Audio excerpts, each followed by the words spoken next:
Bom dia a todos, bem-vindo. Eu sou Steve Sola, presidente do LATC, Latin American Training Center. Um prazer estar aqui como moderador do nosso quinto webinário do ano até agora. Esse webinário de hoje tem como tema a diversidade latino-americana e diversidade nas telas e atrás das câmeras no Brasil, que terá a participação de 4 profissionais do país, que vou apresentar daqui a pouco. Nós temos um formato para o webinário que sempre tem funcionado muito bem, que vamos aplicar novamente hoje, que é o seguinte: nós temos um espaço de 90 minutos total para o webinário. Eu vou fazer uma pequena introdução de 10 minutos, depois vou apresentar cada pessoa, cada panelista, dando um pouco a biografia brevemente de cada pessoa. Depois, cada panelista terá 10 minutos para fazer uma breve exposição sobre o tema de hoje. E depois das apresentações individuais, eu terei 20 minutos para fazer perguntas ao grupo e também individualmente sobre o tema e também para pedir esclarecimentos se for necessário. Depois disso, vamos abrir para perguntas. Terão 20 minutos do público através do chat para encaminhar perguntas. Eu peço para todo mundo enviar até durante as apresentações as perguntas que vão ficar guardadas até o final e a gente vai conduzindo as perguntas para as pessoas individualmente ou para o painel inteiro, se for o caso. Eu quero agradecer muito a presença de todas as panelistas ilustres hoje e explicar que o tema de hoje, na verdade, está sendo feito por ocasião de nosso concurso anual Latinex 2021, no caso. Esse ano, esse concurso tem o tema Diversidade Latino-Americana. Então, esse concurso é um concurso de argumentos de longa-metragem do LATC e que faz parte de nossa política de apoiar a escrita cinematográfica na América Latina toda e fomentar a criação artística, bem como ajudar roteiristas principiantes nas indústrias de cinema e entretenimento altamente competitivas. O concurso tem o apoio do Forcine, o Fórum Brasileiro de Ensino de Cinema e Audiovisual, do Final Draft, o software de escrita de roteiros, e também do site Latam Cinema. Também que eu quero mencionar que esse é o quinto webinário que a LATC oferece esse ano, e os outros foram sobre temas diferentes, sobre regulação do VOD no Brasil, sobre desafios no ambiente pós-Covid para a indústria audiovisual e também as indústrias criativas latino-americanas na economia laranja, que é para as indústrias criativas. Então, vamos passar agora à apresentação de cada panelista. Primeiro, Cíntia Lange é realizadora audiovisual e professora adjunta dos cursos de cinema e audiovisual e cinema de animação da Universidade Federal de Pelotas. Possui graduação em jornalismo, mestrado em comunicação social com ênfase em cinema e doutorado em educação com ênfase em difusão de cinema brasileiro em universidades. Com doutorado também sanduíche na UF. Ela coordena o Cine UF de Pelotas, a Sala Universitária Digital, onde também é curadora. Fernanda Lomba é produtora executiva para projetos e filmes de ficção e documentários. Ganhadora da Bolsa para Produtora Executiva Negra no American Film Market, promovido pela SPCine e LATC em novembro de 2019. Em 2019, foi convidada para o mercado MIP-TV em Cannes e, nos últimos 3 anos, atua também como consultora de projetos, ministra oficinas, mediação de encontros e composição de banca de avaliação de projetos. É cofundadora do Instituto Nicho 54. Marília Cunha é roteirista, diretora e produtora da Movie Ações Audiovisuais. Produziu e co-roteirizou o longa-metragem Azucena, selecionado para a Mostra de Cinema de Tiradentes em 2021 e vencedor do prêmio de melhor filme na Mostra Aurora. Atualmente trabalha como desenvolvimento dos projetos Bomba Batom, selecionado na residência Acampa-Doc de 2016, em Panamá, o Lab Doc SP 2017, Atlante Doc 2018 de Uruguai e o BR Lab no Brasil. E também trabalho de Formiguinha, vencedor na categoria Brasil do Latinx do concurso de argumentos de longa-metragem do LATC. Além disso, está produzindo O Sino, longa-metragem de ficção, com aporte financeiro do FCA, Dancini, e selecionado no 7º Brasil Cinemundi International Co-Production Meeting.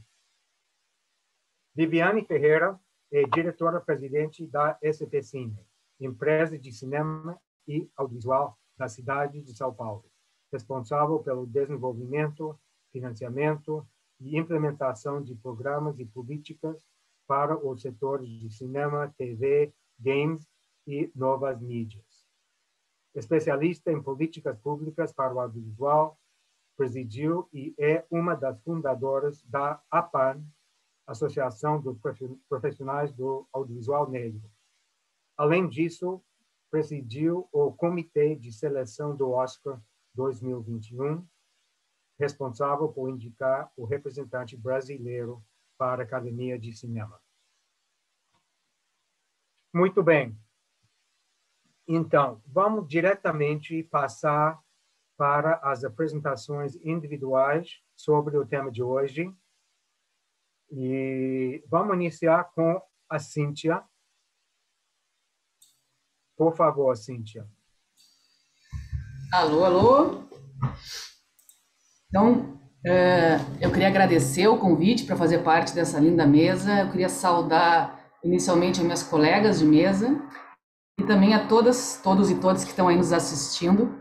Muito feliz de estar aqui junto desse time para falar desse tema tão caro ao audiovisual brasileiro e ao ensino de cinema no Brasil.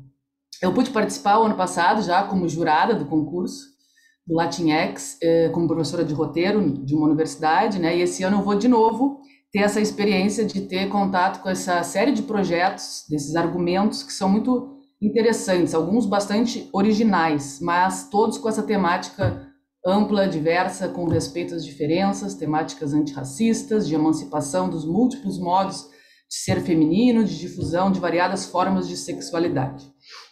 É de extrema importância, eu acho, assim, né, que esse tipo de prêmio que valoriza essas narrativas.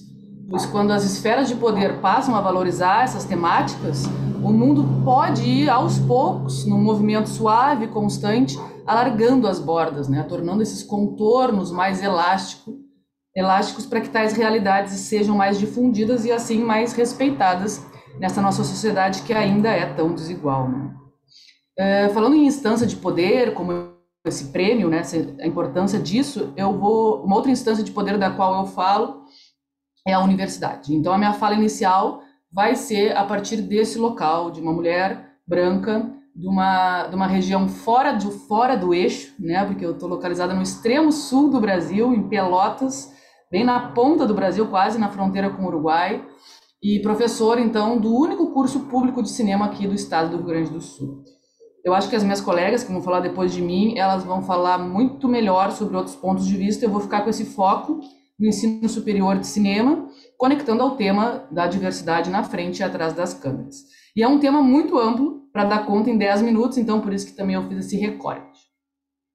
Nesse sentido, eu acho que a gente caminha em passos lentos, porque em termos de representação docente, por exemplo, ainda são pouquíssimos professores negros, negras ou indígenas nos cursos de cinema do Brasil. Apesar de ser ainda um movimento inicial, porque sim, não podemos negar que o cinema é um campo elitizado, mas também não dá para deixar de dizer que existem muitas pessoas fortalecendo essa luta pelo aumento da diversidade nos cursos de cinema audiovisual, na educação em geral e no mercado de cinema brasileiro. E eu acho que pessoas, indivíduos são fundamentais nessa luta. Eu não vou aqui citar nomes, né, porque eu poderia esquecer de alguns, ou para não fazer um recorte de poucos, porque são muitos, mas eu acho que cada vez tem mais gente fazendo essa batalha, e o que é mais interessante é que essas pessoas contagiam, né? Vai se espalhando faíscas de luta a partir dessas pessoas e para colocar esses assuntos na ordem do dia, porque não dá mais para que esses assuntos da diversidade não estejam na ordem do dia quando a gente fala de educação, né? Então, antes de entrar em alguns dados das universidades em si, eu gosto sempre de perguntar assim, em quais outros dispositivos de poder essa diretriz da diversidade está na linha de frente, né?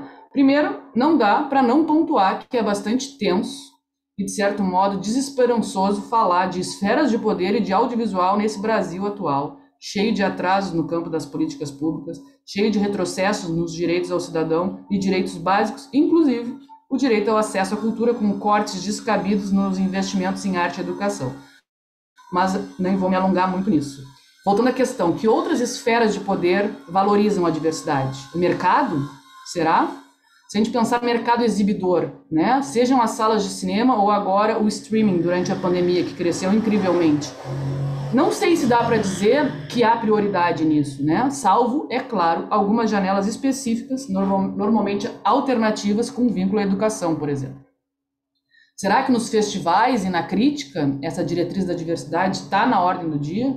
Nem sempre, porque ainda há o imperativo do estilismo, da estética, da inovação, da linguagem. Nas empresas produtoras que visam o lucro, também não dá para dizer que está, né? E aí eu gostaria de citar a Bell Hooks, que fala o seguinte: dentro da cultura dos commodities, a etnicidade se torna um tempero, conferindo um sabor que melhora o aspecto da merda insossa que é a cultura branca dominante. Então, de fato, hoje a gente percebe uma comoditização dos conteúdos, porque muitas vezes alguns canais apostam nessas temáticas da diversidade, mas para vender mais conteúdo. Então, por exemplo, passamos a ver mais diversidade no elenco, mais negros, mais negras, mais LGBTQIA+, mais mulheres protagonistas. Mas e por trás das câmeras, né? Como está a equidade na formação dessas equipes? Quem é que conta essas histórias? E aí, se essas histórias são contadas pelos mesmos sujeitos brancos, homens, a gente vai cair no estereótipo, e esse era o perigo alertado já pela Bell Hooks, que continua até hoje. É muito legal lembrar que a Ancine, que também é um órgão fundamental para o cinema brasileiro, que está sendo totalmente ameaçado atualmente, ela realiza uma pesquisa sobre o recorte de gênero e raça nos filmes lançados a cada ano, para a gente ter essa noção de como que estão as equipes por trás das câmeras, né? E sempre mostra assim que no elenco principal uma ausência de representatividade de mulheres, de pessoas negras, e a gente sabe que essa ausência da imagem significa um buraco no imaginário de um país onde 53% da população é preta. Então é preciso sim que essas imagens estejam cada vez mais na ordem do dia, porque o cinema é uma poderosa ferramenta de fazer ver. Mas também não adianta qualquer imagem estar circulando, né? É preciso atentar para a diminuição do risco de caricaturas, porque é só quando as próprias pessoas e comunidades contam a sua história que o conteúdo se torna mais forte e autêntico, né? Então, só para citar um exemplo dessa pesquisa da Ancine, em 2018, por exemplo, apenas 37% dos filmes foram dirigidos por mulheres. Então, ainda continua a hegemonia do gênero na realização de filmes. Mas voltando ao ensino de cinema, que eu disse que era onde eu ia focar, né? Porque a gente tem muita coisa para falar sobre esse tema. Mas no ensino, como falar de diversidade no ensino de cinema e audiovisual no Brasil, né? Para além das cotas étnico-raciais, que são políticas afirmativas de extrema importância, que mudaram sim, nem que seja um pouco, mas mudaram o cenário e a paisagem dos ingressantes na universidade, a gente precisaria de uma mudança muito mais substancial. Precisaríamos garantir cada vez mais que os sujeitos das ditas minorias, que na verdade são as maiorias no nosso país, ocupem esses espaços de atuação, né? Seja nos corpos docentes, nos discentes, seja nas equipes de realização de filmes. Porque a gente precisa cada vez mais afirmar a necessidade desse deslocamento, dessa migração de um objeto para sujeito, né?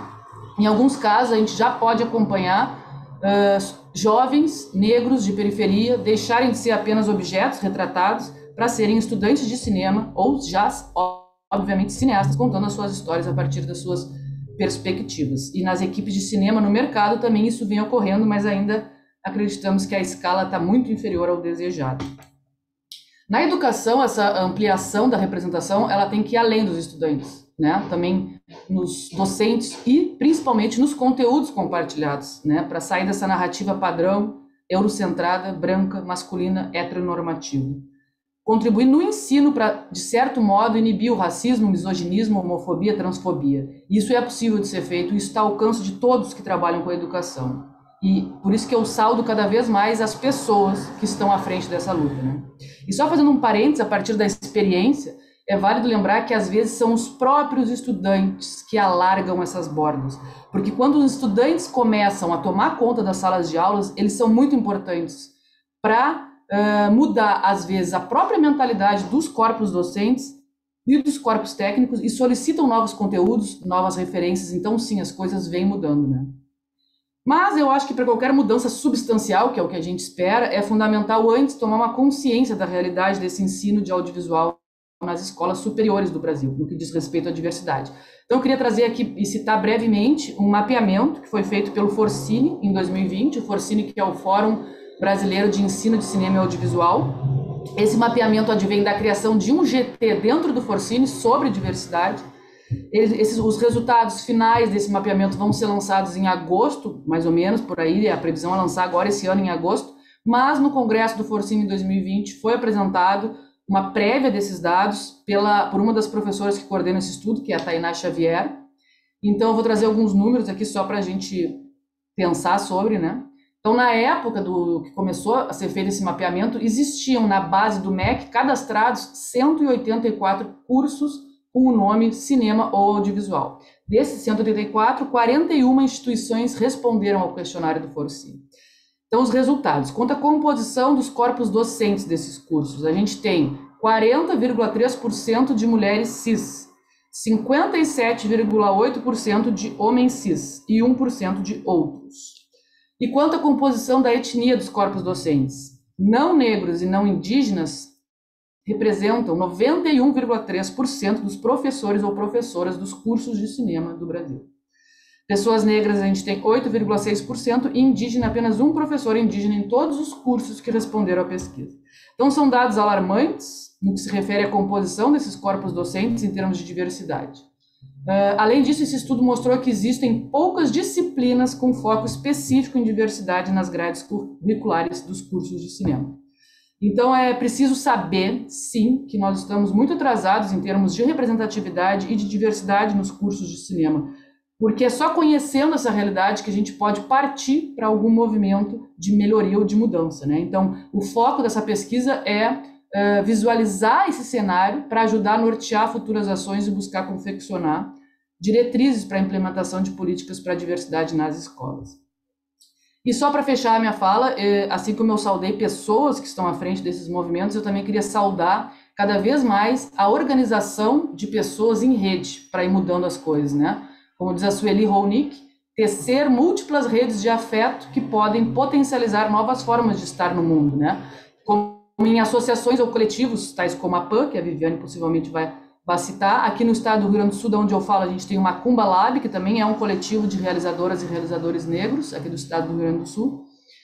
Outros projetos múltiplos vinculados à universidade, como Cachoeira Doc, como a Mostra de Cinema Negro aqui na UFPEL, e outros projetos de janelas, como Vídeo nas Aldeias, Ficine, Negritude Infinita, TV Preta, Afroflix, Mostra Empoderadas, entre muitas outras janelas diversas que vêm despontando como esferas de poder que colocam, sim, a diversidade como prioridade. Porque não é só a diversidade na frente e atrás das câmeras, mas a diversidade nas telas, para quebrar o conservadorismo das janelas de exibição, para uma democratização cada vez mais ampla do acesso a esses conteúdos de maior respeito às diferenças. É isso, para começar era isso.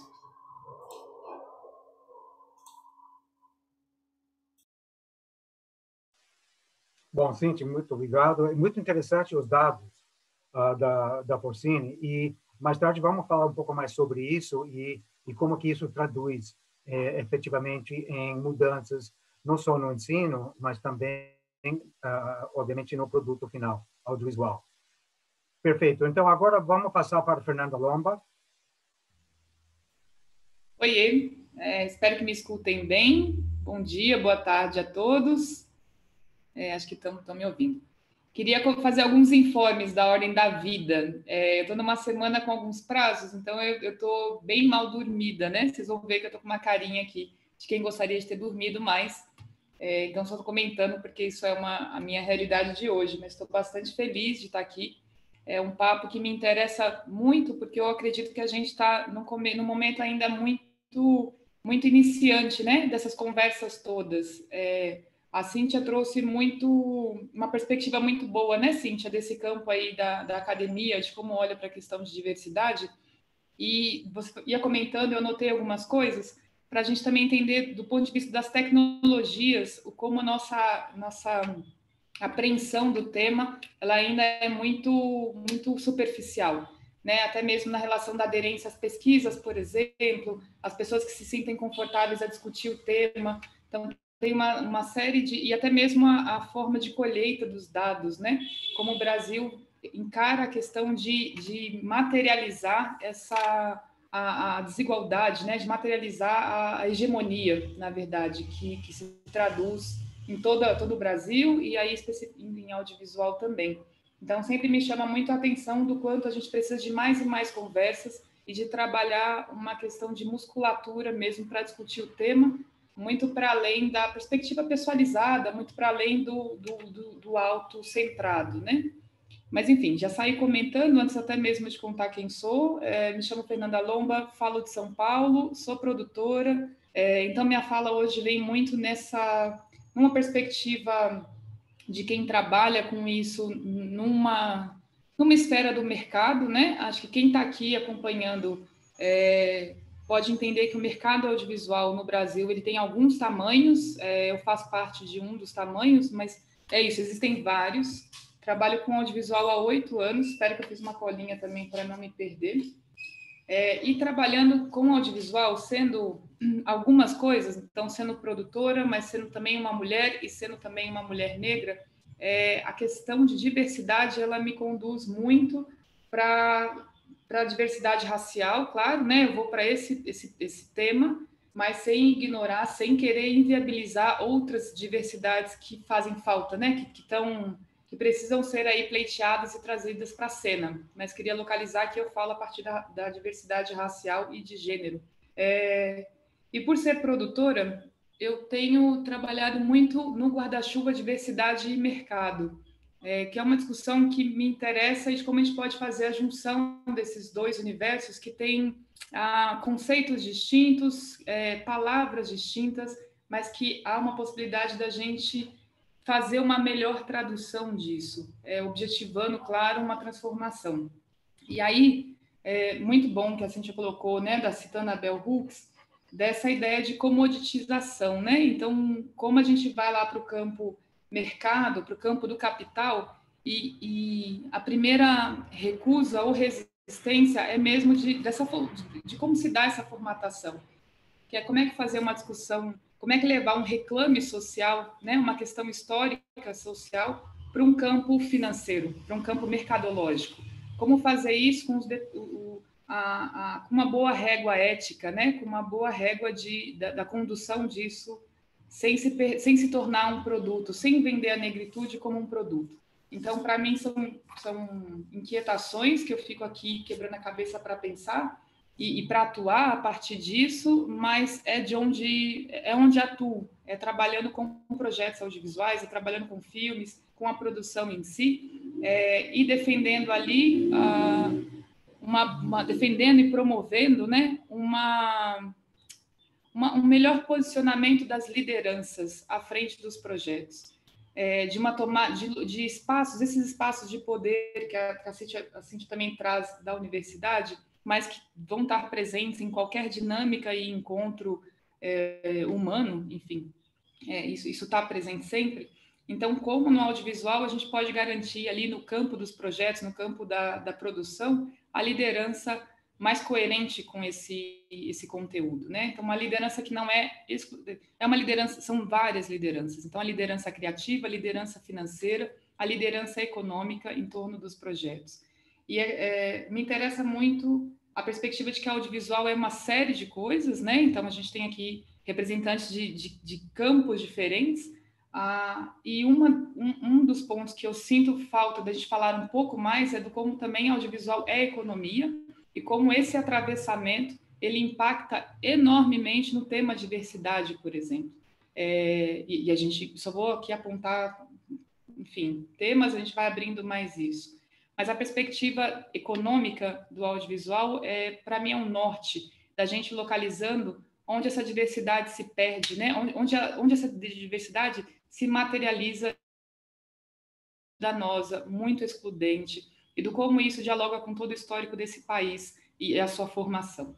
Então, é meio esse primeiro ponto para contar que eu venho da perspectiva de diversidade de mercado, mas não de uma maneira acrítica, e sim de uma maneira buscando entender como é que a gente faz essa devida tradução dos termos, né? Enfim, e viabiliza as transformações num contexto de um país, de uma sociedade capitalista. Deixa eu ver. Também tem aqui, né? Aí eu estou tentando fazer traduções. Eu não sei se às vezes eu vou conseguir todas, mas eu vou tentar. E uma delas é que quando você está trabalhando em um campo, no mercado, quando você está trabalhando com produto, os termos são outros, né? Basicamente isso que eu quero contar. Então, o termo produto, ele aparece, e aí o termo ganho, o termo lucro, o termo valor, e aí como é que você traz essa junção, esse pacote de informação com as informações do campo social e histórico, né?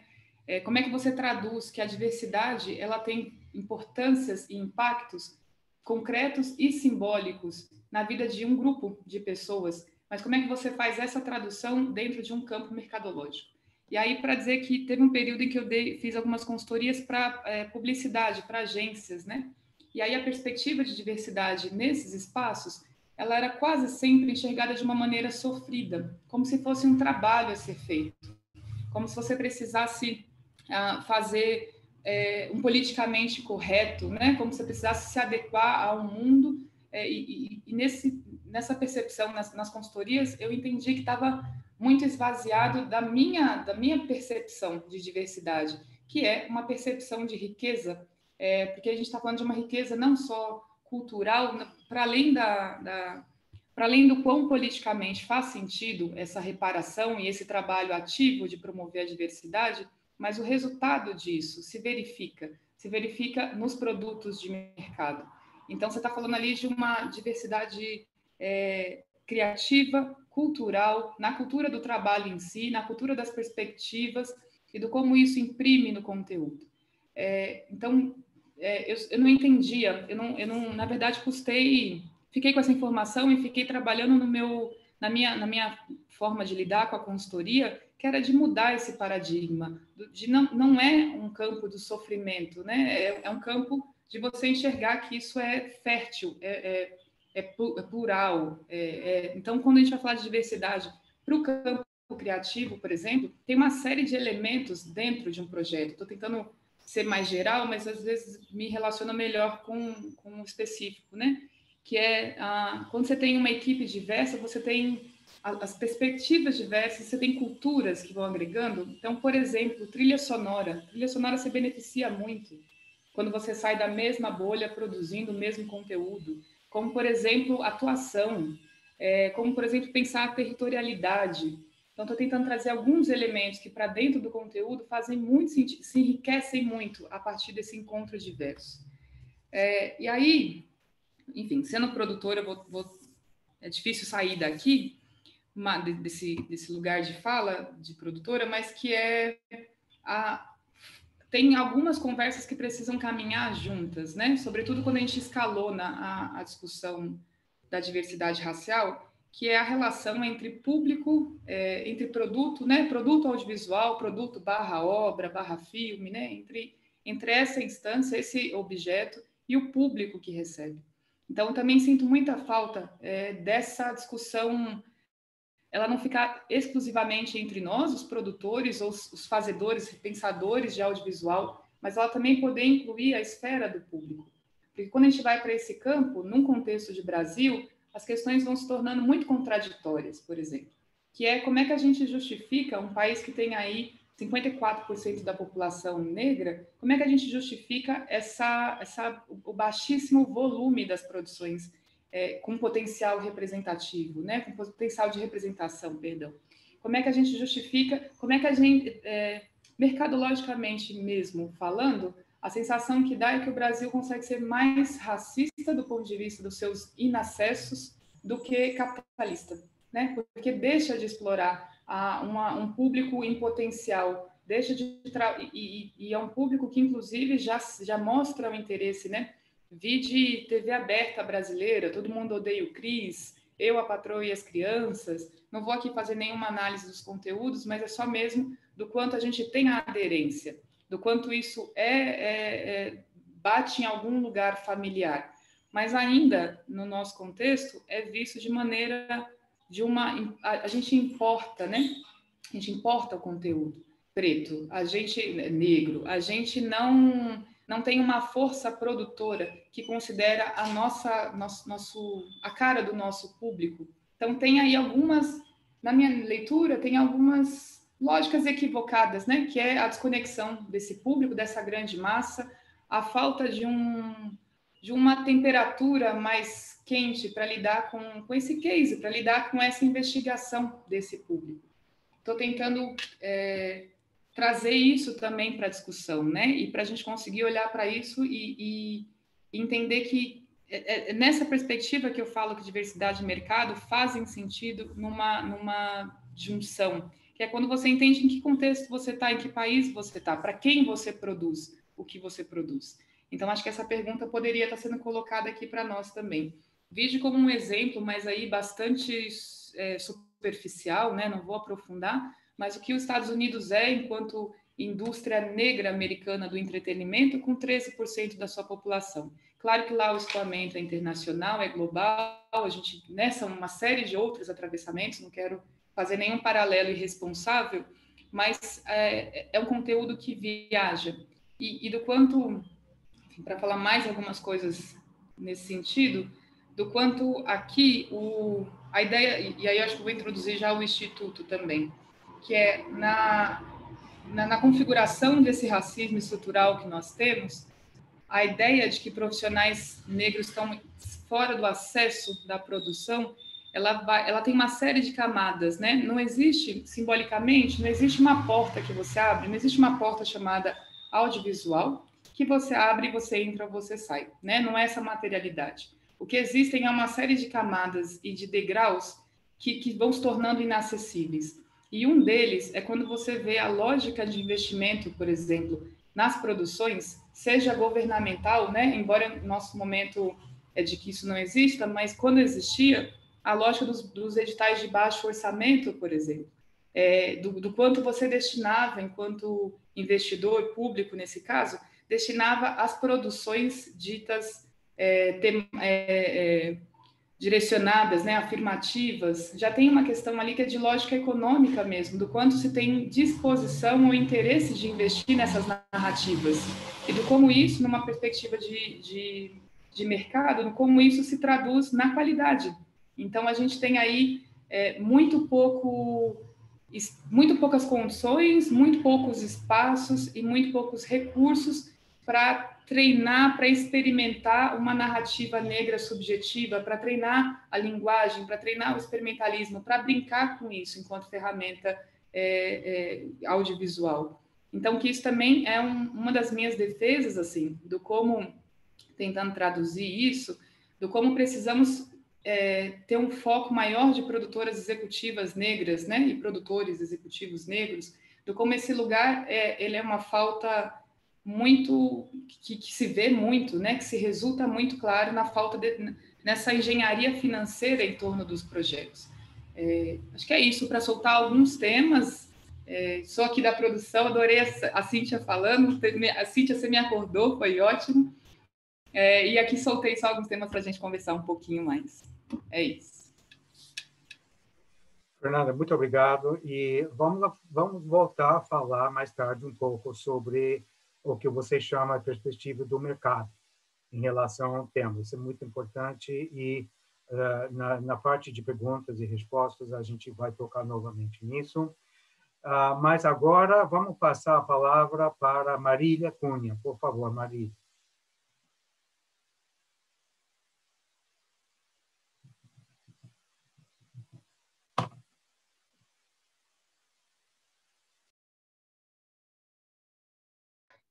O microfone está desligado, Marília.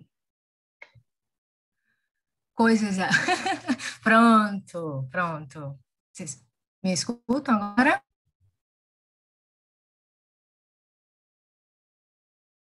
Oi, Sim. vocês estão me escutando? Sim. Tá, então, bom dia, né? Primeiro eu quero agradecer o convite para fazer parte dessa mesa. Também quero parabenizar todos os envolvidos, toda a equipe do concurso Latinex. Eu participei, né, da edição de 2019 com a temática Mulheres e Diversidade. Ganhei com um projeto de não ficção. Então, é muito importante para nós, né, mulheres roteiristas, né, contarem com um espaço como este, um espaço uma iniciativa que dá espaço à representatividade e à diversidade no audiovisual. E não por acaso, a maioria dos meus projetos a maioria dos projetos que eu escrevo e que eu produzo é protagonizada por mulheres. Então, eu vou falar muito aqui da minha vivência, né, de como eu olho, né, o meu olhar como produtora, como roteirista, como diretora. Né, eu sou de Salvador, Bahia, então sou uma produtora fora do eixo Rio-São Paulo, né, e eu sempre pensei na temática da diversidade, principalmente a partir do olhar, né? A partir do que está e como estar no quadro, seja como roteirista, como diretora, como produtora. E eu sempre me questiono, né? Antes de desenvolver um projeto, antes de começar a fazer um filme, que demanda muito tempo, né? A gente às vezes fica 5, 7, 10 anos desenvolvendo filme, eu sempre pergunto, eu sempre questiono como as histórias, né, que eu ajudo a contar está influenciando o olhar do outro, né? Como o meu olhar está contribuindo com a construção de subjetividades. E falar de diversidade nas telas e atrás das câmeras, para mim, é falar de emancipação, né? Vou trazer aqui para a nossa realidade, que seria uma emancipação da comunidade do fazer cinematográfico. Eu gosto muito de uma reflexão do Rancière, que é quando ele propõe que uma comunidade emancipada é uma comunidade de narradores. E, nesse sentido, uma indústria cinematográfica diversa, ela vai se construir, ela se constrói nesse conflito produtivo entre as narrações, seja das diretoras, né, ou seja das pessoas filmadas. Então, como realizadoras, diretoras, roteiristas, né, produtoras, nos emancipamos quando ganhamos politicamente nossa própria forma de olhar.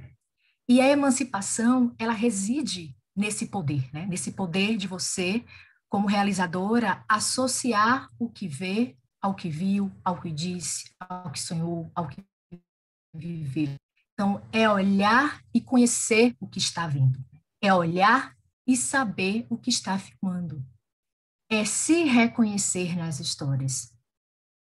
E quando a gente ganha essa própria forma, né? Quando a gente ganha a nossa própria forma de olhar, o mercado audiovisual ele ganha também, né? Isso aumenta a diversidade de temática, de abordagem, né? De representatividade nas telas.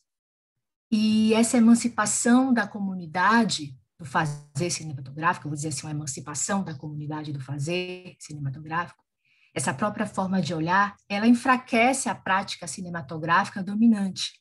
né, que é uma prática que insiste em mostrar imagens caricatas e estereotipadas das pessoas filmadas. E eu confesso que minha orientação de cinema, a minha gramática audiovisual, ela vai seguir essa concepção. Ela segue a concepção desse olhar emancipado, né? Vou citar um exemplo do meu primeiro longa-metragem, Açucena, que estreou agora em janeiro, né, no circuito dos festivais, estreou no Festival de Tiradentes, ganhou o prêmio de melhor filme da Mostra Aurora. E em Açucena, a gente segue esse olhar emancipado. É um filme que eu produzi, né, e que eu co-roteirizei, ao lado de Isaac Donato, que é o diretor do filme, que é um cineasta negro, que é o meu sócio aqui na produtora. E em Açucena, a gente não apenas olha e filma aquela realidade retratada, né? A gente olha e conhece todo o processo de produção daquela realidade. Então, não é um olhar de fora, né? Não é o que eu costumo dizer aqui na produtora, não é o que a gente chama de turista de set, né? Não me interessa, não nos interessa aqui em nossas produções uma equipe, né, turista de set, que é aquela equipe que só está ali para olhar. Não, é uma equipe que desconhece todo o processo de produção daquela realidade. Ele não sabe, né, ele não vivencia, ele não sente aquela realidade, ele não interioriza. Então, ele não apreende aquela realidade como seu próprio mundo.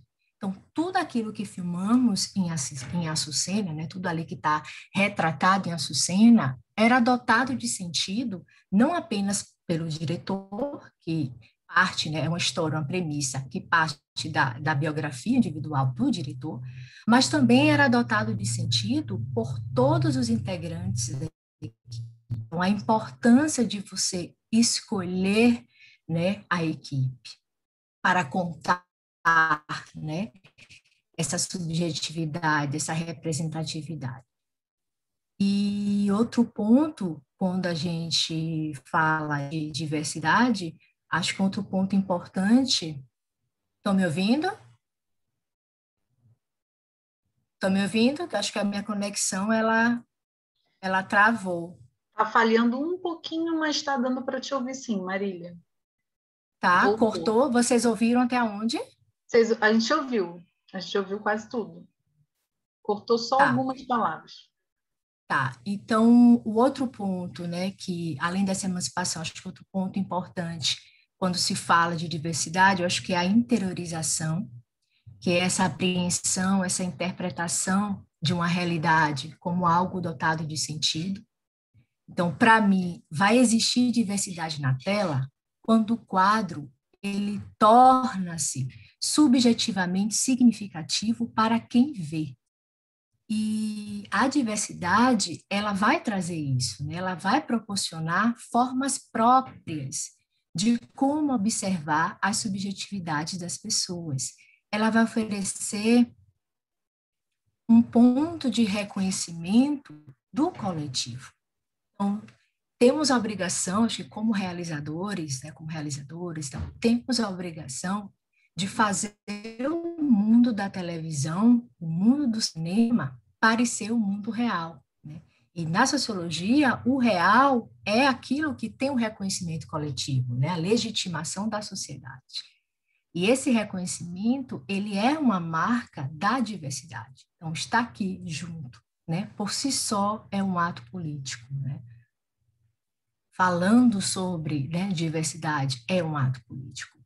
E é esse o cinema que eu quero carregar, que eu carrego em meus projetos, em minhas obras, e o caminho é esse, a gente encher os nossos quadros de pessoas reais, né, de gente de todas as etnias, de todos os gêneros, de todas as orientações sexuais. Então, eu sempre insisto nisso, né, vamos escrever os nossos personagens como se fossem pessoas, né? Vamos tornar o nosso quadro subjetivamente significativo para quem vê, né? Tem que fazer sentido para quem está vendo. Eu acho que é isso. Para começar, eu pensei nesses pontos e aí a gente vai desenvolvendo ao longo do painel. Perfeito, Maria, muito obrigado. Excelente essa visão também, e a gente quer parabenizar você e a equipe pela vitória no Festival de Tiradentes, né, com sua produção. E agora, para finalizar as apresentações individuais, vamos passar a palavra para a Viviane Ferreira, presidente da SPCine. Olá, obrigada, Steve. Começo saudando, né, todas as pessoas presentes, agradecendo pelo convite, falando da felicidade de compartilhar essa mesa com companheiras tão potentes, né, tipo, cada uma provocando gente de uma vertente diferente. E gostaria de já, reivindicar a diversidade presente no meu próprio corpo e na minha própria subjetividade. Entendo que há uma expectativa em um formato, né, de uma fala mais institucional e atenta à trajetória, né, da própria SPCine nesse processo. No entanto, seria negar, né, um tanto da minha existência se me limitasse às reflexões apenas a minha realidade de gestora pública no momento, né, entendendo que refletir sobre o aspecto da diversidade no audiovisual, né, tem um espaço, né, na minha vida como realizadora, né, como roteirista e diretora, tem um espaço na minha vida como ativista política do movimento de mulheres negras e, obviamente, um espaço, né, importante e determinante para a experiência recente como gestora pública. Então, entendendo, né, e pactuando aqui com vocês que as reflexões partilhadas, obviamente, tangenciarão aí todos esses lugares, me parece muito importante um resgate e um breve panorama, né, do processo e do debate, né, sobre, né, a diversidade no contexto brasileiro, que de uma maneira muito rápida a gente consegue olhar para aquela geração de ativistas negros, né, que contribuíram demais para o processo do entendimento, né, da importância da diversidade no Brasil, ali da década de 70, né, entender a vitalidade das formulações trazidas por Abdias do Nascimento, trazidas por Lélia Gonzalez, né, para ficar aí em dois ícones importantes da nossa história recente, né, ambos, assim, e foco em Abdias e em Lélia, porque ambos, né, já na década de 70, já dizia para a sociedade brasileira que era importante demais um processo de entendimento do imaginário simbólico como um espaço de poder, né, do imaginário como um espaço de direito, e que a maneira como o processo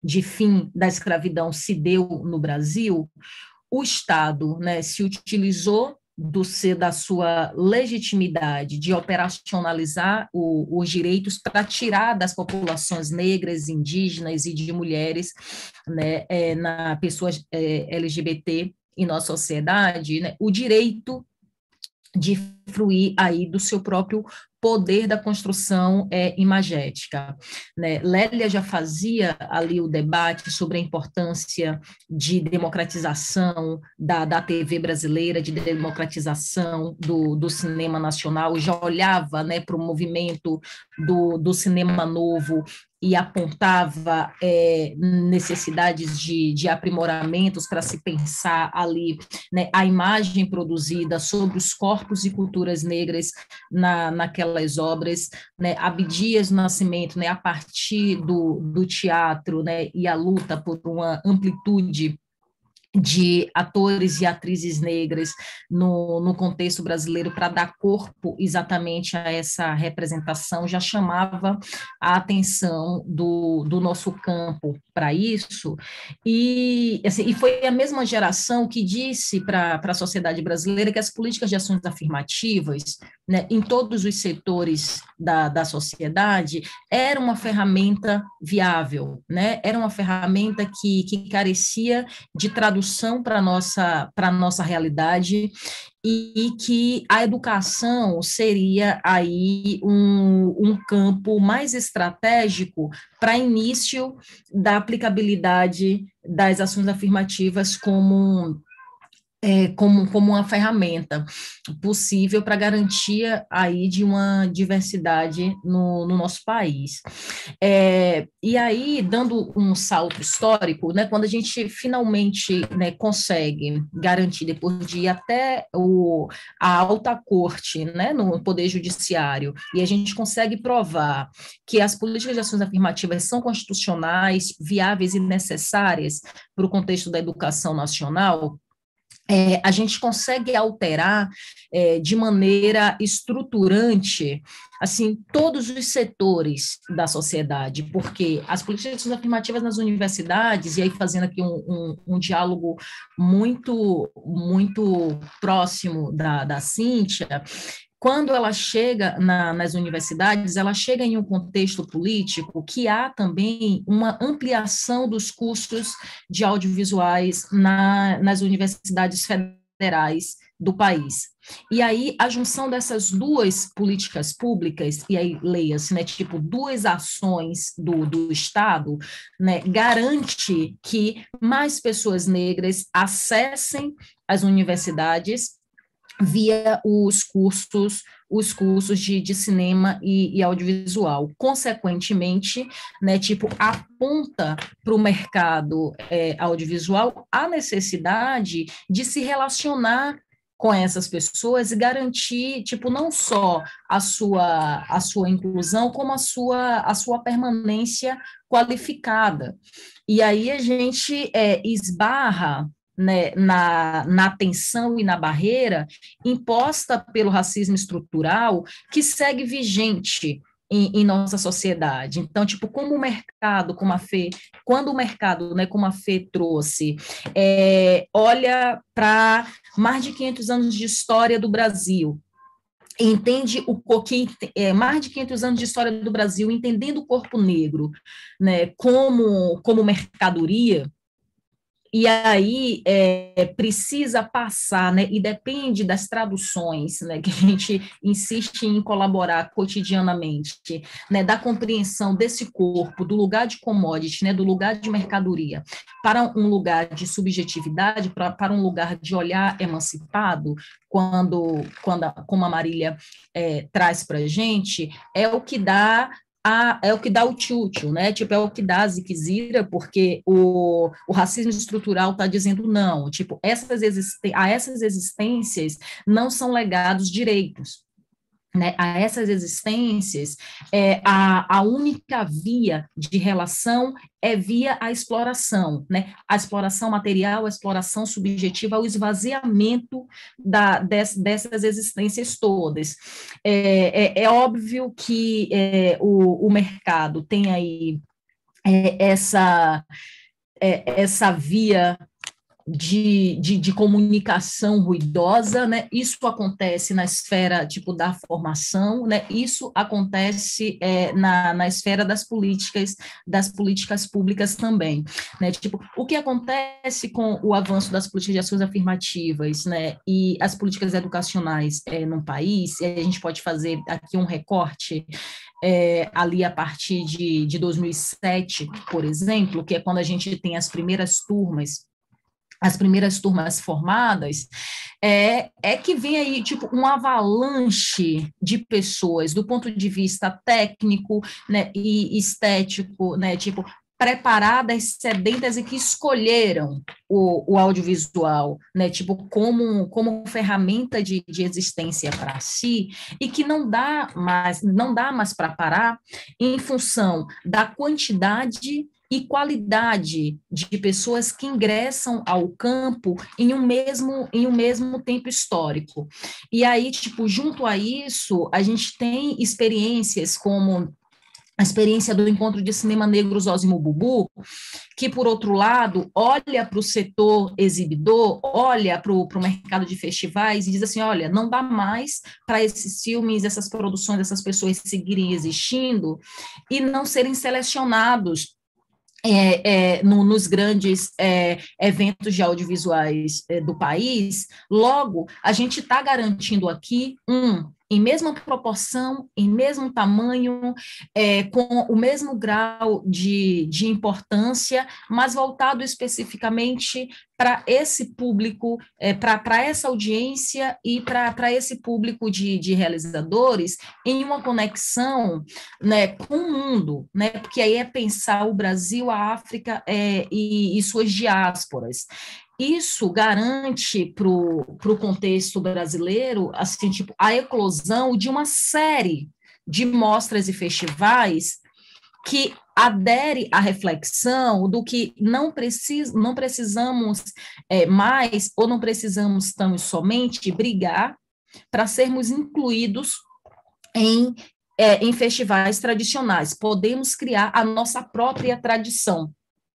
E aí, diante, né, tipo, da existência, né, tipo, das nossas próprias telas tradicionais, a gente coloca em xeque que os festivais que a gente pode chamar como, né, festivais específicos, tem uma relação muito respeitosa, muito fiel e muito direta com a audiência, muito direta com o público consumidor. Então, se você chega no Encontro de Cinema Negro, você vai chegar na mostra, nas mostras do NIL 54, nas mostras da PAN, a gente não vai ter um problema de público, porque são produções, realizadores, pessoas e instituições, sabe, que dialoga com essa audiência de um lugar muito horizontal.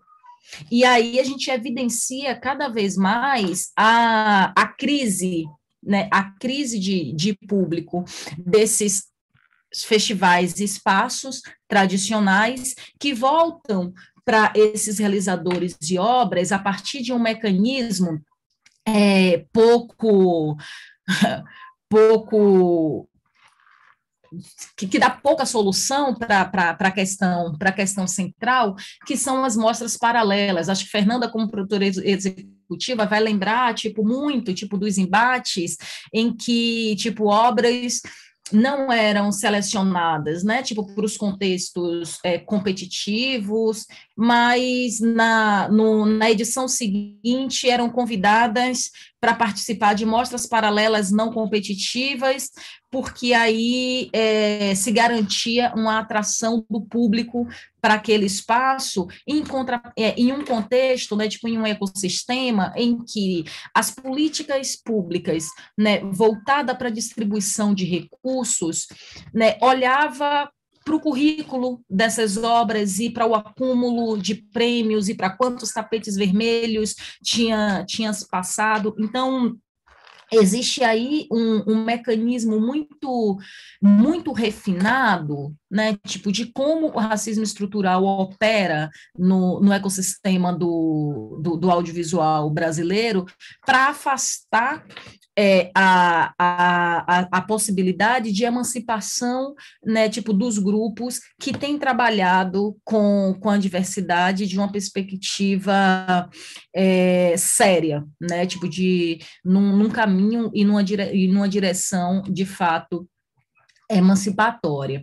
E aí, acho que, nem tudo é denúncia, né, nesse percurso todo. Eu acho que olhar para os últimos 10 anos do audiovisual brasileiro, eu acho que a gente tem muitas vitórias nessa direção.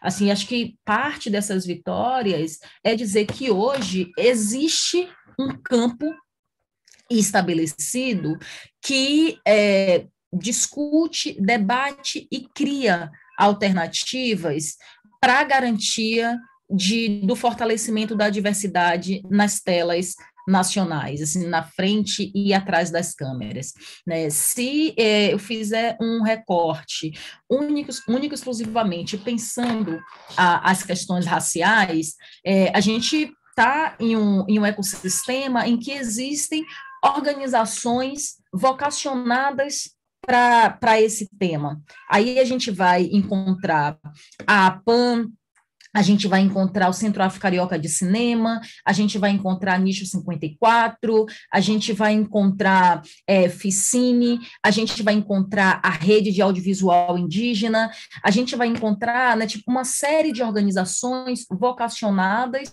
e com um diálogo direto com o mercado e com o Estado nessa direção. A gente vai olhar para a universidade e a gente vai ver que nos últimos 10 anos deixou de ser um problema a chegada de projetos de TCC, mestrado e doutorado com o fito a investigar audiovisuais negros e audiovisuais indígenas, entendendo, né, tipo, esses movimentos como conceitos, entendendo esses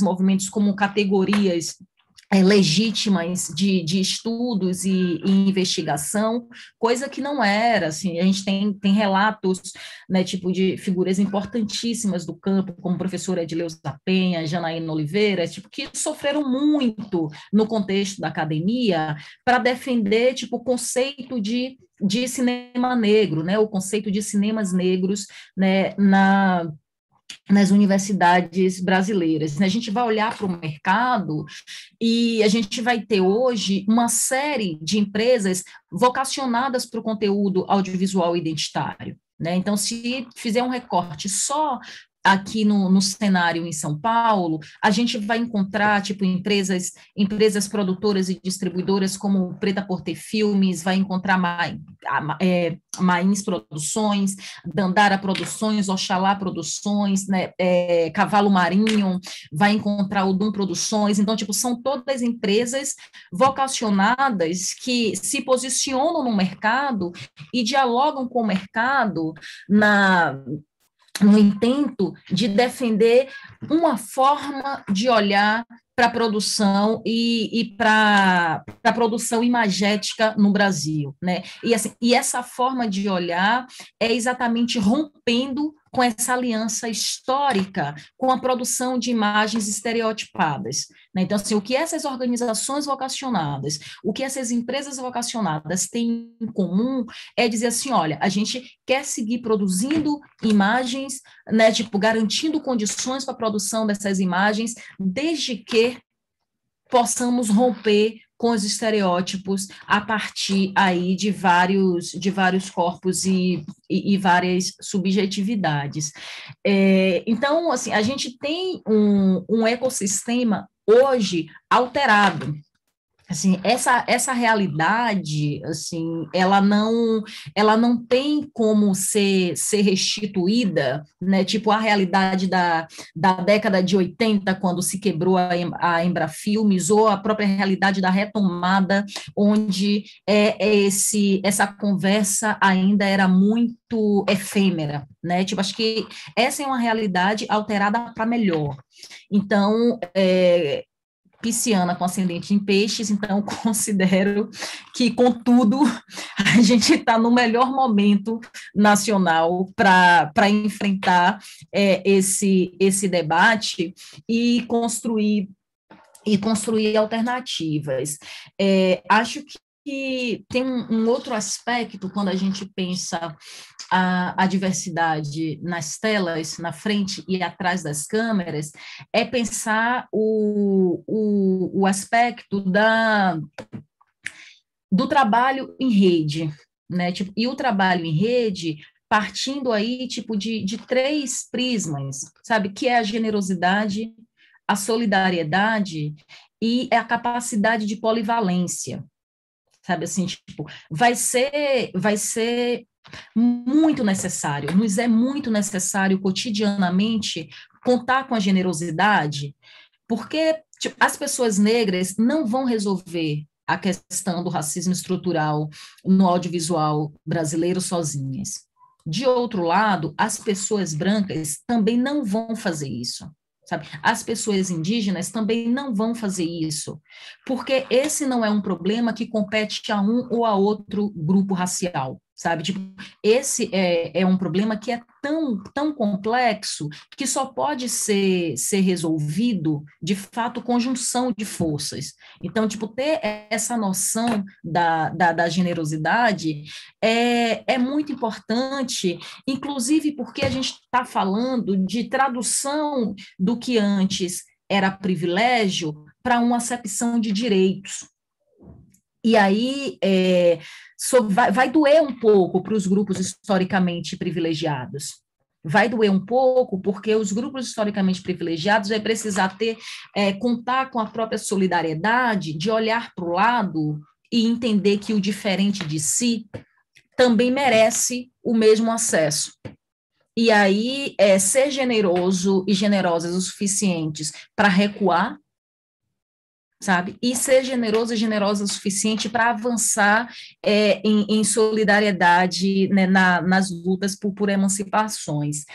Por outro lado, vai ser importante, e nos é importante polivalência, porque não dá para a gente atuar de uma perspectiva só. Né? Tipo, é preciso atuar de maneira coordenada e em várias direções para que a gente consiga chegar em resultados positivos em espaços de tempos mais curtos, né? E aqui pego o gancho para falar especificamente da realidade hoje da SPCine, né? Tipo, num contexto de apagão, né, das políticas públicas no campo federal, vide a crise que temos enfrentado, né, obviamente, ter na cidade de São Paulo uma empresa que consegue garantir aí um percurso de transições alinhadas no mesmo campo político, e aí resgato, né, tipo, a gestão do Manevi na criação da SPCine, né, tipo, a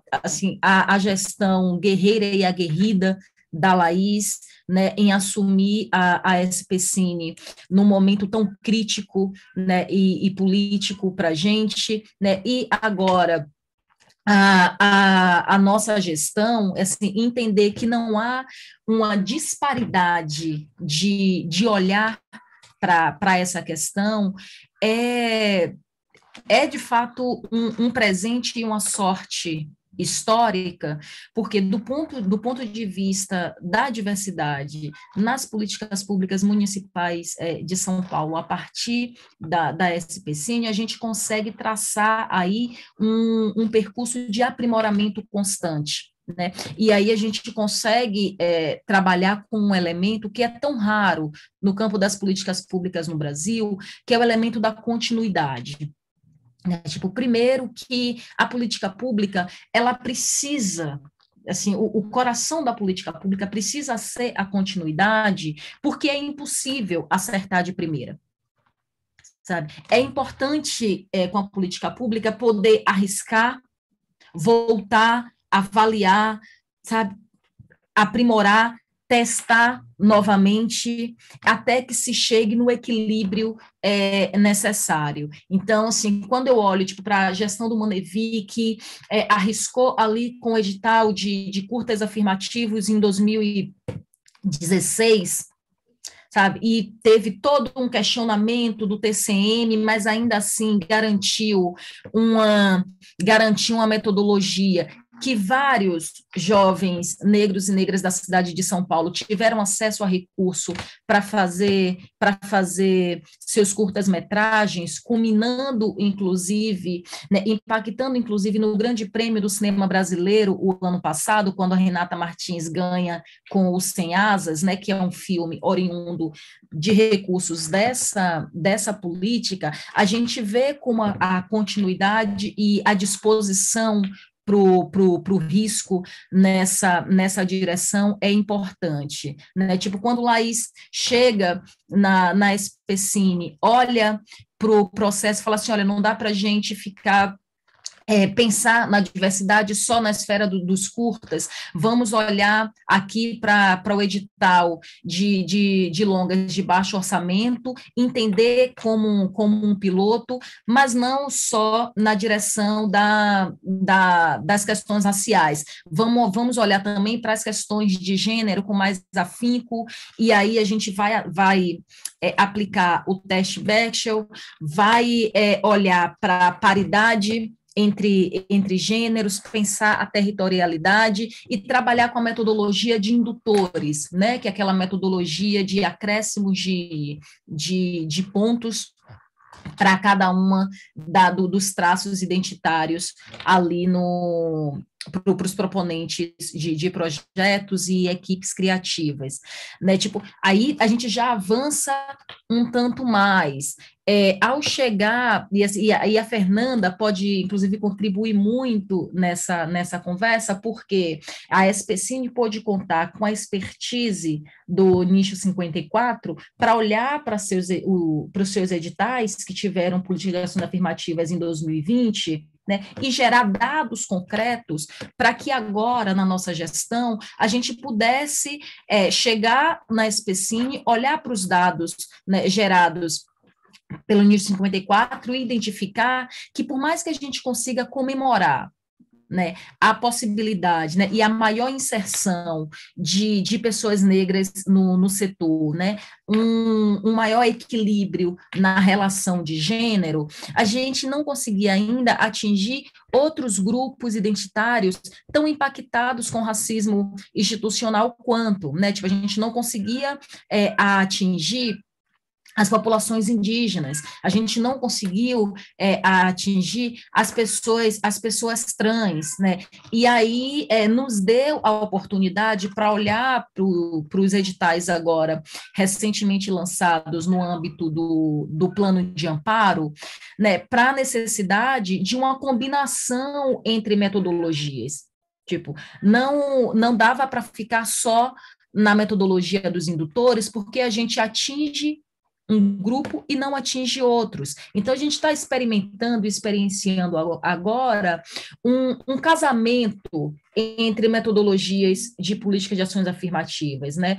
Olhando como é que funciona a dinâmica entre aplicação de indutores e a reserva de recursos, né, tipo, de vagas e recursos para cada grupo identitários, para a gente garantir aí chegar no final dos processos, chegar no momento ali de contemplados e poder, de fato, ter uma foto diversa, né, onde existam contemplados pessoas brancas, pessoas negras, pessoas indígenas, pessoas trans, homens, mulheres, e aí, tipo, aqui é um atestado de que vai dar certo?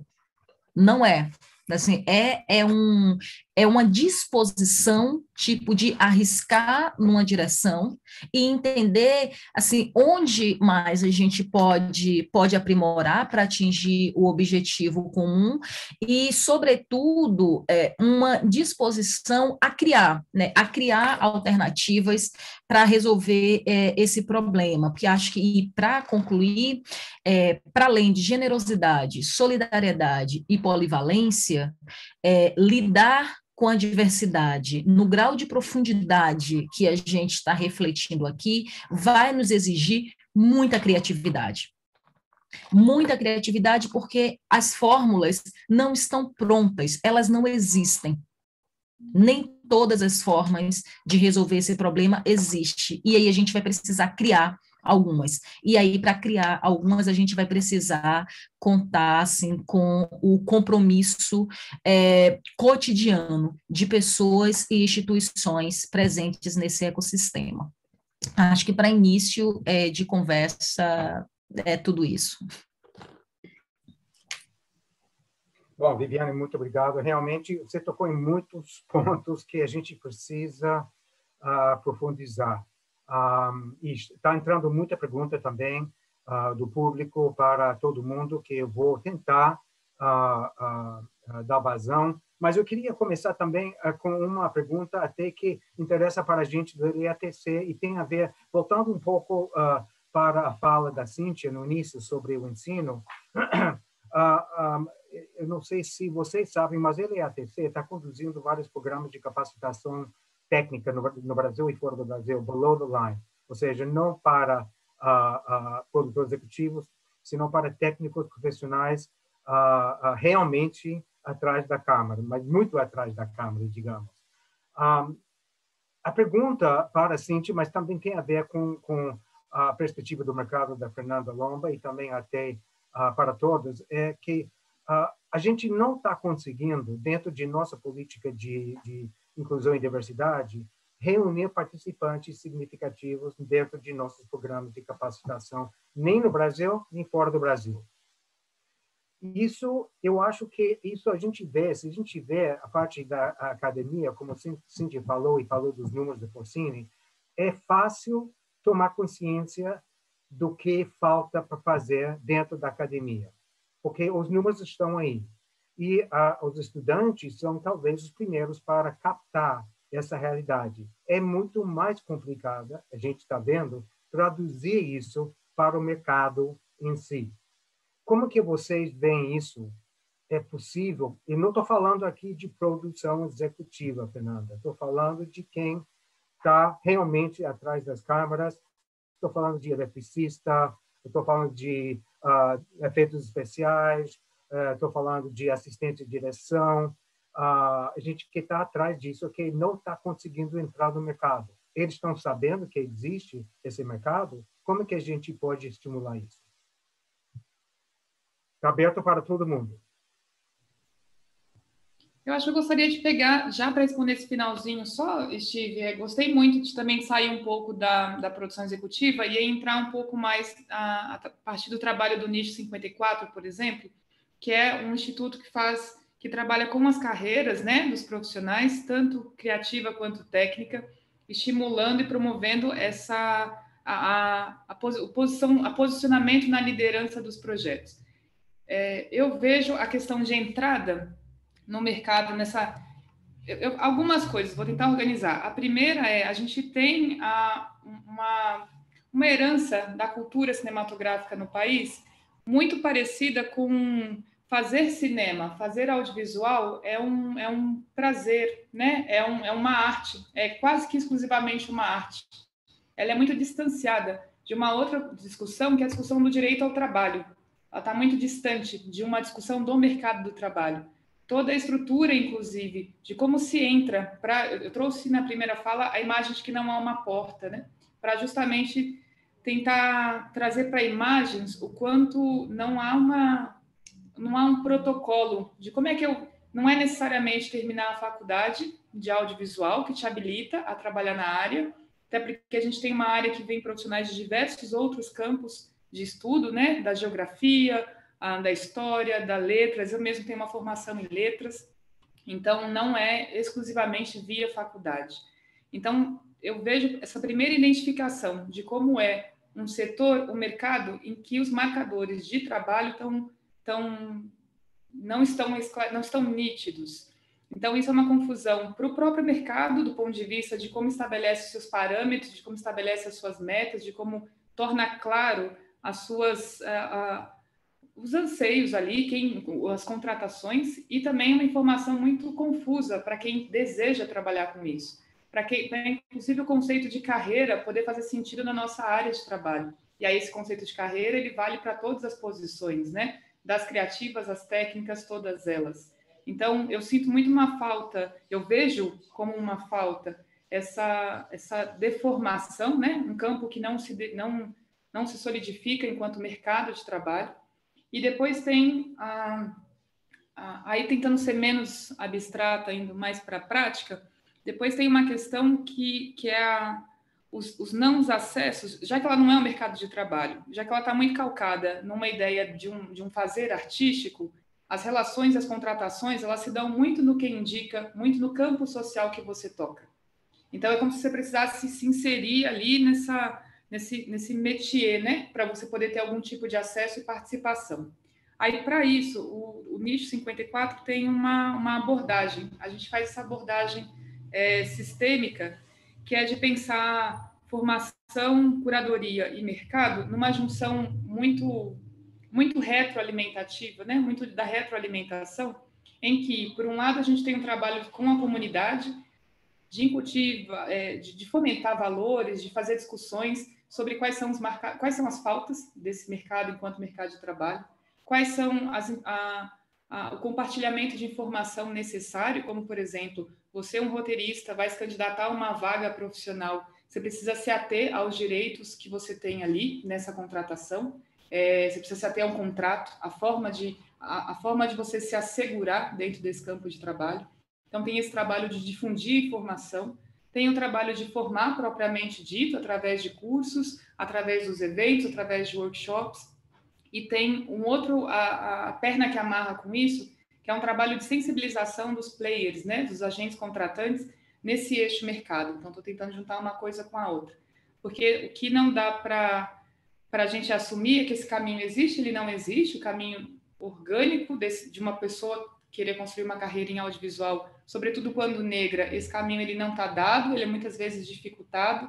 Então, o que nós fazemos é a tentativa de, por um lado, trabalhar com a comunidade na formação e, por outro lado, trabalhar com o mercado na sensibilização e, muitas vezes, alguma necessidade de um certo constrangimento, né? Porque a gente está falando de dados muito reais, que todas as estatísticas, elas contam da ausência. Então, a gente está precisando agora fazer uma segunda parte, que não é mais se perguntar se o audiovisual ele é excludente, né? Isso já está dado através de uma série de estatística, agora a gente pensar nessas soluções, que de fato a Vivi trouxe muito bem, elas não estão colocadas, mas que a gente precisa botar a mão na massa nesse tipo de pensamento. Estou tentando fazer uma série de colocações aqui, mas é só para dizer que eu tenho cada vez habitado mais um tipo de reflexão que nos ajude a entender que lógica a gente está vivendo. Porque muitas vezes a gente vive uma lógica tão confusa que você tende a achar que o problema é seu. Você tende a achar que você não trabalha com audiovisual porque você não está habilitado, porque você não está preparado.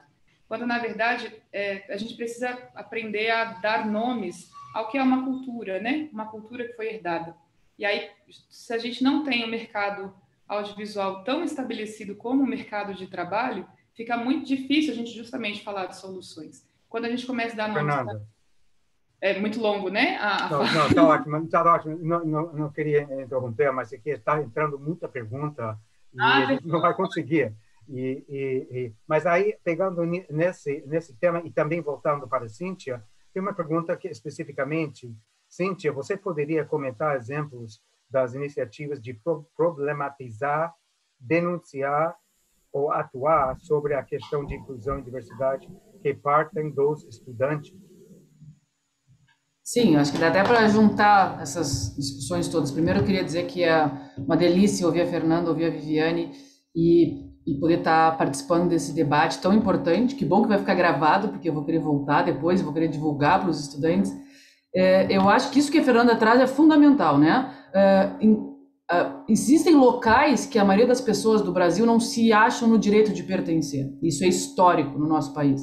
Então, às vezes, até um teatro que tem vai ter alguma ação gratuita, a gente que faz várias atividades gratuitas. Tem muitas pessoas que não entram porque não se acham pertencentes ali. Então, eu acho que o mercado de cinema ainda tem um pouco disso. Além, é claro, disso que a Fernanda colocou, que não é uma atividade ainda tão rentável, o que às vezes também afasta as pessoas dali. Agora, o que eu queria só lembrar que desses dados que eu trouxe da pesquisa do ensino feita pelo Forcini, a maioria dos professores negros e negras são em cursos técnicos, não em cursos superiores. Então tem uma outra coisa, essa coisa do pertencimento, Se eu sou um aluno negro e não tenho nenhum professor negro ou negra e nenhum realizador negro ou negro como referência, também é uma outra barreira muito grande no país. Então, esse é um dado que precisa ser modificado urgentemente, que é o número de professores com maior diversidade. Então eu enxergo que, assim, nesses cursos universitários ainda é pouco também o número de estudantes negros e negras. Já nos cursos técnicos, nessas oficinas, em periferias, a gente vê muito mais essa participação.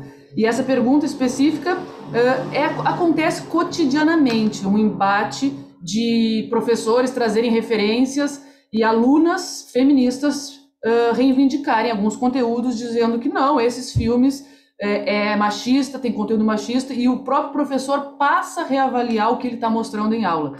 Também muitos alunos pretos e pretas que passam a fazer com que os professores se obriguem a trazer referências nesse sentido, porque estão ligados, estão muito mais antenados do que muito professor universitário, e estão aí reivindicando, muitos antenados também por conta de todas essas esferas que a Viviane citou de difusão do audiovisual. Eu acho que com a tecnologia, com a internet, a gente tem esse acesso cada vez mais amplo, então não tem por que professores e professoras universitários não se mostrarem conhecedores desse audiovisual com mais respeito às diferenças. Ótimo, Cíntia, obrigado. Então, também passando rapidamente, Marília entrou uma pergunta durante sua fala, que é o seguinte: quais têm sido as suas estratégias nesse contexto de ausência de políticas públicas e pandêmico para caminhar e realizar projetos nessa perspectiva emancipada?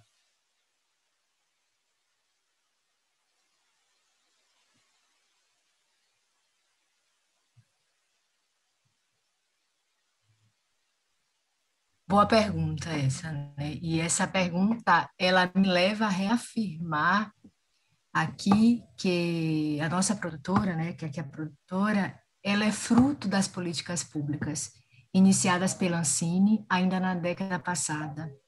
E graças a essas políticas, eu e meu sócio tivemos a oportunidade de começar, né, de dar o primeiro passo. Então, ganhamos politicamente nossa própria forma de olhar. E essa política ela está sendo ameaçada. Então, para muitos realizadores, estão sendo negados esse direito. E nesse contexto pandêmico, eu posso citar aqui o projeto que foi vencedor do Latinex, né, que é o Trabalho de Formiguinha, que ele venceu o edital da Lei Aldir Blanc. Então, é o que está permitindo a gente caminhar nesse momento tão complicado, né, tão difícil. E a gente vai na estratégia de inscrever em fundos, então agora a gente está inscrevendo em fundos internacionais, mercados, laboratório, acho que não deixar de se inscrever, né, nesses concursos onde te dão a oportunidade de você começar. Enfim, estamos buscando oportunidades para levar e difundir esse olhar emancipado que eu tanto defendo, né, e que representa aqui a nossa cinefilia. Tá ótimo. Ok, obrigado. E tem várias perguntas para Viviane em geral, em relação à experiência de SPCine, por exemplo, a experiência de SPCine vem sendo um sucesso. Eu penso como podemos implementar esse projeto em outros estados, além da vontade política, que é elemento fundamental. E antes de passar a palavra para Viviane, eu não posso deixar de mencionar e parabenizar a SPCine pela política que anunciou de um cash rebate de uma porcentagem de 20% a 30% do valor gasto por produções que escolhem a cidade de São Paulo como locação. Dentro do trabalho da LATC, é fazer um tracking, um acompanhamento de incentivos globais. Então, a gente está diariamente acompanhando na Argentina, no Peru, no México, os incentivos. Mas dentro da política de incentivo do SPCine, o programa é pioneiro no Brasil, não só como incentivo, mas também por valorizar produções com profissionais negros e mulheres em posição de destaque, conforme o plano de políticas afirmativas da SPCine. Então, realmente, é um duplo ganho de SPCine. Essa iniciativa começou na gestão anterior e mesmo assim, representa um benchmark, ou seja, é um modelo não só para o Brasil, mas a gente está avisando outros países como que é pioneiro as políticas todas em relação a esse incentivo e o conteúdo que tem. Então, com esse comentário breve, Viviane, eu passo novamente a palavra para você em relação a como implementar as políticas de SPCine em outros estados do Brasil. É engraçado que essa pergunta tem surgido ultimamente cada vez com mais frequência, né? E aí, acho que uma das coisas importantes de mencionar é que a SPCine, ela não é uma política fruto da genialidade de gestores públicos que ocupavam a cadeira da gestão pública em seus tempos, né, no tempo ali de criação. Então, assim, tipo, a SPCine é uma proposta que foi, assim, tipo, gerida e gestada pelo setor, né, e pelos movimentos de audiovisuais em São Paulo durante anos e décadas, né, tipo, e aí por que gosto de destacar isso? Porque acho que, tipo, em cada dos estados, assim, a gente tem uma realidade, né, diferenciada, mas também um ativismo audiovisual ativado, que ainda que não esteja, né, ocupando os cargos do poder público, podem, tipo, criar, pensar e provocar o poder público nessa direção. Então, falar que a participação da sociedade civil, ela foi fundamental para a existência da SPCine em São Paulo, e ela segue sendo fundamental para a defesa da SPCine como uma política preponderante no campo das políticas culturais da cidade. Para além disso, obviamente, ao longo desses anos, algumas experiências, né, tipo, foram acumuladas, né, e a SPCine tem se organizado e se lançado, por exemplo, a ofertar para estados e municípios consultorias, exatamente para conseguir contribuir com o fomento de políticas em outras regiões do país, ou até do próprio estado de São Paulo, e destaco aqui as consultorias para criação e estruturação das Film Commissions. Então, tipo, é uma coisa que a gente tem feito, né? Acabamos de assinar um contrato com o município de Ilhabela, aqui no estado de São Paulo, para ajudar no desenvolvimento da Film Commission de Ilhabela. Então, né, essa é uma ação que a gente tem considerado importante e estratégica, porque a existência das Film Commissions, ela ajuda a organização da atividade em cada território. E aí, à medida que você tem, né, as Film Commissions como facilitadora, né, tipo, dos processos de filmagem, né, como interlocutora entre órgãos e agentes de mercado para facilitação desses processos de filmagem, a gente consegue aí fortalecer a atividade audiovisual em nossos territórios e consegue desembocar em políticas de atração, como aqui Steve mencionou, como a política do cash rebate. Assim, a partir de uma Film Commission forte, né, é possível convencer o município a investir cada vez mais no soft power, ou na promoção das cidades e dos territórios que tem uma Film Commission. Então, a gente consegue olhar para políticas como política do cash rebate e estar na dianteira, né, tipo, na vanguarda da tecnologia de desenvolvimento da atividade audiovisual no mundo, né, e assim, e olhando de uma forma tridimensional, porque é pensar o aspecto econômico, né, tipo, é pensar o aspecto social e dos direitos, quando a gente olha para o cash rebate, que prevê aí política de ações afirmativas, né, tipo a partir da metodologia de indutores para garantir aí a pontuação e a melhor classificação, tipo das obras que serão realizadas na cidade de São Paulo, mas não é só, é pensar no âmbito ali do cash rebate que há também uma preocupação com o meio ambiente, né, tipo, e a redução da emissão de carbonos para a atmosfera, porque, obviamente, não dá para a gente seguir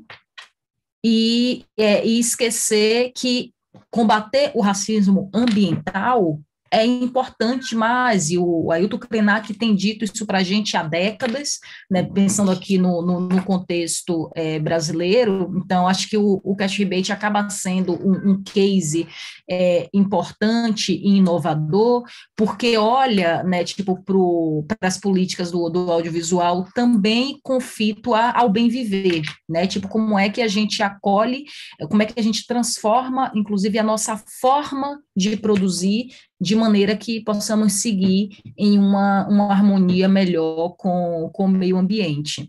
Então, acho que para sintetizar, acho que é pensar participação da sociedade civil, sabe, e ousadia na gestão é um caminho viável para o fortalecimento de instituições similares à SPC em outras partes do Brasil. E, óbvio, podem contratar consultoria nossa também. Perfeito, Viviane, muito obrigado. E, gente, já passou da hora e eu queria avisar todo mundo que quem quiser ainda encaminhar perguntas, pode fazer. A gente pode mandar as perguntas para os panelistas especificamente, se for o caso, para ser respondido depois. Então, gente, foi um sucesso muito grande. Eu queria agradecer a eloquência de todos os palestrantes aqui, panelistas, e foram realmente aulas assim completamente com temas novos para muitos dos ouvintes, e lembrar todo mundo que vai ficar disponível no YouTube a gravação total do webinar.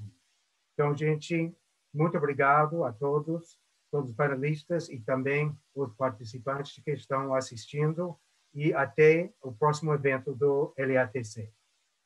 Boa tarde.